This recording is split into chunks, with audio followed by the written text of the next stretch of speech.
আসসালামু আলাইকুম। আজকে কথা বলবো ইউরোপের মধ্যে সবচেয়ে হাই ভিসা রেশিও দেশ, সেটা হচ্ছে গ্রিক সাইপ্রাস। তো আপনারা যারা গ্রিক সাইপ্রাসে আসতে চান তারা অনেকেই দ্বিধাদ্বন্দ্বে ভোগেন এখানে আসলে আইএলটিএস স্কোর কত লাগবে।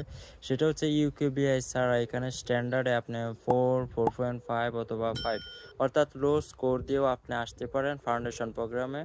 আর মেইন প্রোগ্রামে আসতে গেলে আপনার 5 এবং 5.5 6 এগুলো লাগবে। এখানে টিউশন ফিস তুলনামূলকভাবে 5,500 ইউরো থেকে 6,000 ইউরো প্রথম বছর এবং দ্বিতীয় বছর থেকে একটু কম থাকে। তো আপনারা চাইলে গ্রিক সাইপ্রাসে আসতে পারবেন। এখানে আসার পর আপনারা পার্ট টাইম জব করে আপনাদের living expenses, tuition fees manage করতে পারবেন। আপনারা যারা গ্রিক সাইপ্রাসে আসতে চান তারা আমাদের সাথে যোগাযোগ করতে পারেন এবং ঠিকানা দেওয়া থাকবে। আর আমাদের আগে পরে কোনো সার্ভিস চার্জ নেই। বিভিন্ন ইউনিভার্সিটি, বিভিন্ন কলেজ, যেখানেই আপনি চান আসতে পারেন, আমাদের সাহায্য নিতে পারেন। আমরা আপনাদেরকে সে অনুযায়ী গাইড করব, সে অনুযায়ী আপনাদের ফাইল প্রসেস করব। আসসালামু আলাইকুম।